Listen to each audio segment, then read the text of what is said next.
जय हिंद साथियों। शुरुआत करते हैं 14 नवंबर 2024 के डेली करंट अफेयर्स एनालिसिस की।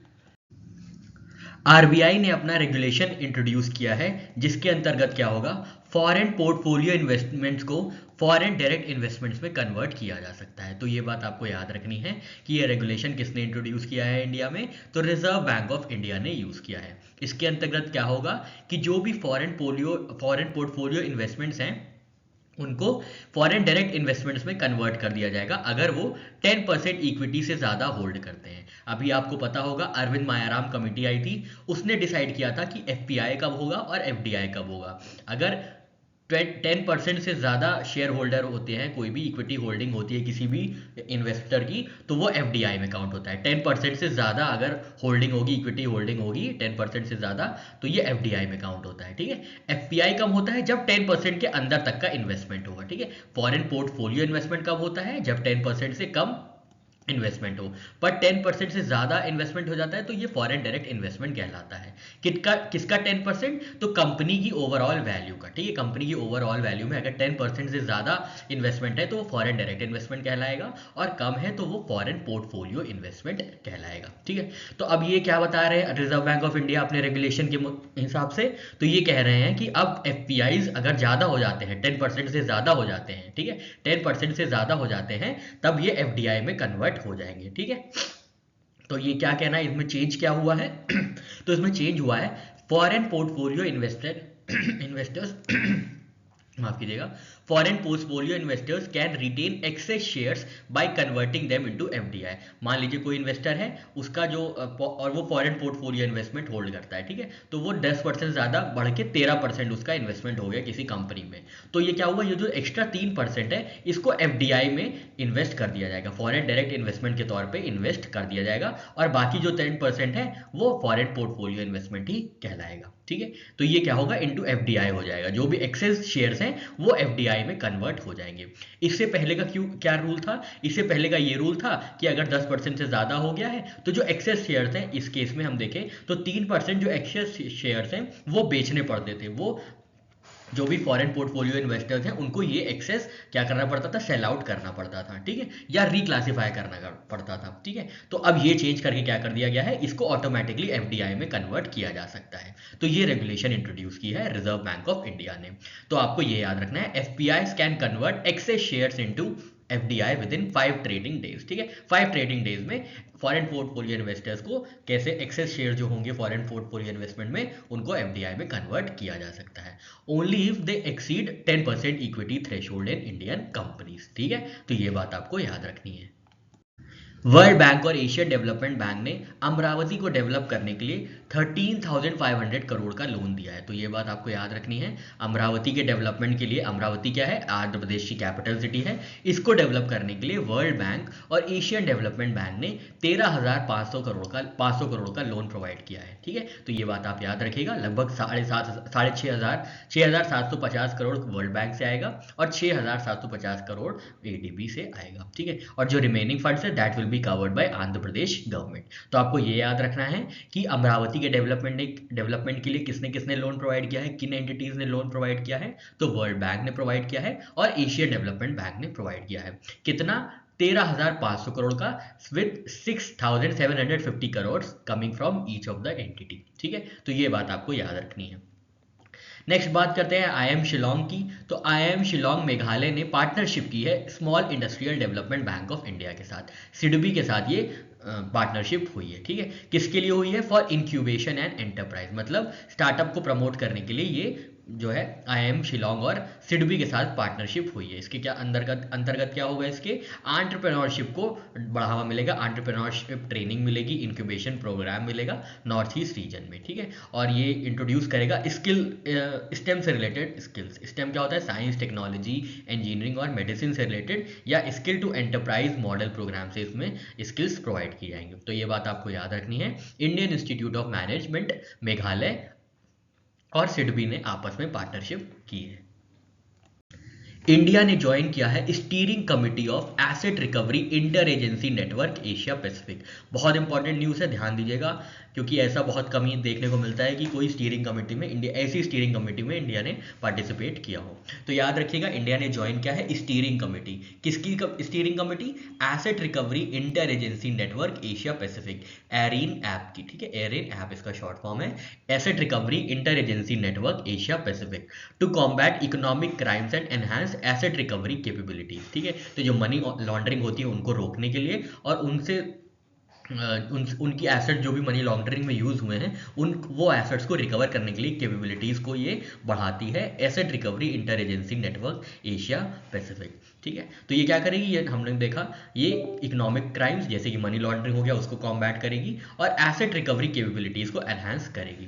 कौन सी की अथॉरिटी है जो कि इंडिया को रिप्रेजेंट करेगी स्टीयरिंग कमेटी में? तो डायरेक्टरेट ऑफ एनफोर्समेंट है, जो मिनिस्ट्री ऑफ फाइनेंस के अंदर आती है, डायरेक्टरेट ऑफ एनफोर्समेंट, ईडी जिसको बोला जाता है, वो रिप्रेजेंट करेगी इंडिया को steering committee of asset recovery inter agency network Asia Pacific में। ठीक है, ईडी की काम क्या होता है? तो वही हम लोग ने देखा था, मनी लॉन्ड्रिंग से रिलेटेड जितने भी वायलेशंस है उनको क्या करना, उनके खिलाफ इन्वेस्टिगेट करना। ठीक है, तो ये कुछ बातें हो गई। फ्यूचर रोल ऑफ इंडिया की बात कर लेते हैं, बहुत ज़्यादा इंपॉर्टेंट है। Presidency of ARIN AP in 2026, तो इंडिया जो है प्रेसिडेंट हो जाएगा एरिन ऐप का 2026 में, ये बात याद रखिएगा, और होस्ट करेगा एनुअल जनरल मीटिंग। ये बात बहुत ज़्यादा इंपॉर्टेंट है, आपसे यही पूछा जाएगा कि इंडिया कब फ्यूचर प्रेसिडेंट बनेगा, कौन से ईयर में इंडिया के पास प्रेसिडेंसी होगी asset recovery inter agency network Asia Pacific की। तो आपको याद रखना है, ये जो है इंडिया प्रेसिडेंट हो जाएगा 2026 में। ठीक है, 2026 में इंडिया प्रेसिडेंट हो जाएगा asset recovery inter agency network Asia Pacific का। हेडक्वार्टर्स की बात करें एरिन ऐप की, तो ये सोल साउथ कोरिया में है।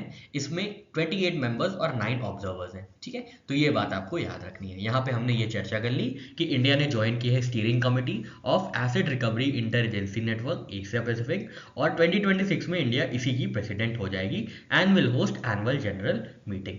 और हमने बैकग्राउंड में देखा कि asset recovery inter agency network Asia Pacific का हेडक्वार्टर्स कहाँ है, तो ये सोल साउथ कोरिया में है। मेंबर्स हैं 28 मेंबर्स विद 9 ऑब्जर्वर्स। रिपोर्ट्स की बात करें तो Asia Pacific climate report 2024 release की गई है एशियन डेवलपमेंट बैंक द्वारा। इसको क्यों इंक्लूड किया गया है? क्योंकि इन्होंने ये बताया है, इस एशिया पैसिफिक क्लाइमेट रिपोर्ट में ये बताया गया है कि हाई एंड एमिशंस की वजह से इंडिया का जो जीडीपी है वो 24.7% तक डिक्लाइन हो सकता है बाय 2070। ठीक है, तो इंडिया का जीडीपी लॉस होगा due to high and emissions. ठीक है, हाई एंड एमिशंस की वजह से, क्लाइमेट चेंज की वजह से इंडिया का जो लॉस होगा, जीडीपी लॉस होगा, वो 24.7% तक हो सकता है बाय 2070। तो आपको ये याद रखना है। ठीक है, ये दोनों फिगर याद रखना है, कितना डिक्लाइन विटनेस कर सकती है 24.7% by which year, by 2070, due to climate change, due to high emissions. ठीक है, तो ये बात आपको याद रखनी है। नेक्स्ट रिपोर्ट की बात करें तो हुरून इंडिया फिलैंथ्रोपी लिस्ट 2024 हाल ही में पब्लिश की गई है। फिलैंथ्रोपी मतलब जो चैरिटी करते हैं। ठीक है, तो ये फिलैंथ्रोपिस्ट कहलाते हैं जो चैरिटी करते हैं। तो ये Hurun India philanthropy list 2024 publish की गई है, जिसमें सबसे ज़्यादा जेनरस इंडिविजुअल जिन्होंने सबसे ज़्यादा दान दिया है, सबसे ज़्यादा चैरिटी की है, वो है शिव नादर एंड फैमिली। शिव नादर जी ने और उनके परिवार ने मिलकर लगभग 2100 करोड़ रुपए दान में दिए हैं। ठीक है, तो ये नंबर 1 पे होते हैं। सेकेंड पोजीशन पे आते हैं मुकेश अंबानी, जो कि चीफ मैनेजिंग डायरेक्टर है रिलायंस के।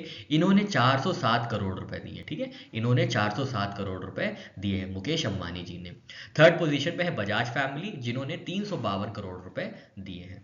विमेन महिलाओं की बात करें तो मोस्ट जेनरस विमेन रही हैं रोहिणी नीलेकनी, को फाउंडर एंड डायरेक्टर ऑफ एक्सटेप। ठीक है, तो ये आपको याद रखना है, रोहिणी नीलेकनी जो है ये मोस्ट जेनरस विमेन रही हैं।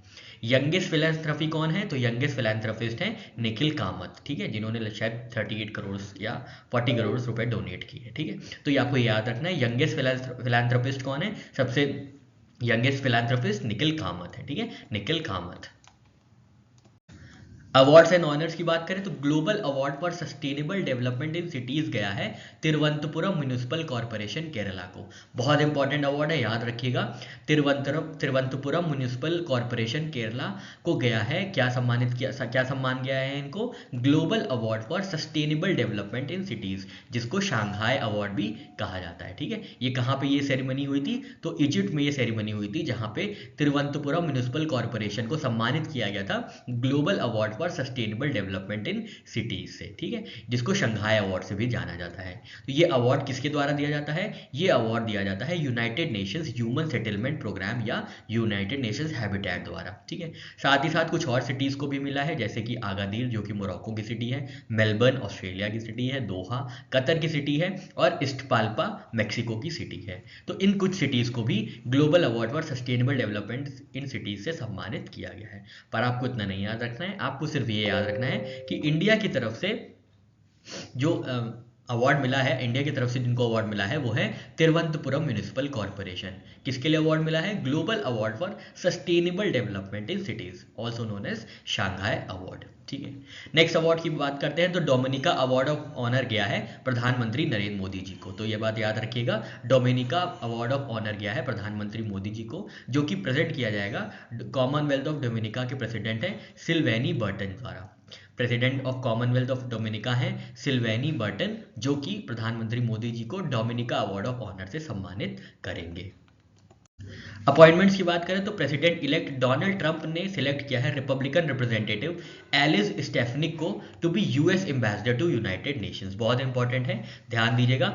एलिस स्टेफनिक को अपॉइंट किया गया है as US ambassador to United Nations, ठीक है, US ambassador to United Nations. Elise Stefanik को किसने अपॉइंट किया है? तो डोनाल्ड ट्रंप ने अपॉइंट किया है। किस चीज के लिए? US ambassador to United Nations, ठीक है। ये पहली कैबिनेट अपॉइंटमेंट है डोनाल्ड ट्रंप के सेकेंड टर्म में, ठीक है। तो ये इंपॉर्टेंट हो जाती है, ध्यान दीजिएगा। एलिस स्टेफनिक को अपॉइंट किया गया है as US ambassador to United Nations. कुछ और अपॉइंटमेंट की बात कर लें तो professional golf tour of India PGTI ने नया अपना सीईओ अपॉइंट किया है, जिनका नाम है अमनदीप जौल, ठीक है, अमनदीप जौल। और आउटगोइंग सीईओ कौन है? उत्तम सिंह मुंडी, ठीक है, उत्तम सिंह मुंडी आउटगोइंग सीईओ है। हालांकि ऐसे क्वेश्चंस पूछे नहीं जाते, पर फिर भी इन्फॉर्मेशन थी, न्यूज़ में आई थी तो इंक्लूड कर लिया गया है। ये बहुत इंपॉर्टेंट है, याद रखिएगा, ये इंपॉर्टेंट न्यूज़ है यहाँ पे कि ऑस्ट्रेलिया ने अपॉइंट किया है as first anti slavery commissioner. तो आपसे ये हो सकता है पूछ ले कि पहली एंटी स्लेवरी कमिश्नर किस कंट्री ने अपॉइंट किया है? तो ये ऑस्ट्रेलिया है, ठीक है। तो ये आपको याद रखना है, ऑस्ट्रेलिया ने अपॉइंट किया है पहला एंटी स्लेवरी कमिश्नर, ठीक है, एंटी स्लेवरी कमिश्नर ऑस्ट्रेलिया ने अपॉइंट किया है। किसको अपॉइंट किया है? तो क्रिस इवैंस को, ठीक है, क्रिस इवैंस को याद रखिएगा, अपॉइंट किया गया है as Australia's first anti slavery commissioner, anti slavery commissioner, याद रखिएगा, बहुत ज़्यादा इंपॉर्टेंट है, स्टार मार्क कर लीजिए। इसमें 3 डायमेंशन है कि किस कंट्री ने अपॉइंट किया है, किस चीज़ के लिए अपॉइंट किया है, तो एंटी स्लेवरी कमिश्नर, और किसको अपॉइंट किया है? तो क्रिस इवैंस को, ऑस्ट्रेलिया ने, ठीक है। इनका कार्यकाल 5 साल का होगा। 43rd India international trade fair आयोजित किया जाएगा प्रगति मैदान दिल्ली में। आपको याद रखना है, प्रगति मैदान दिल्ली में 43rd India international trade fair host किया जाएगा, ठीक है। डेट्स हैं 14 नवंबर से 27 नवंबर 2024 तक। थीम क्या है? Vocal for local, local to global, ठीक है, vocal for local, local to global theme होगी 43rd India international trade fair की, जो कि आयोजित किया जाएगा प्रगति मैदान नई दिल्ली में। ज्ञान शक्ति नाम की थिंक टैंक स्टैब्लिश की गई है, कहाँ पे देख लेते हैं। तो सबसे पहले आपको याद रखना है कौन सी थिंक टैंक का क्या नाम है? ज्ञान शक्ति।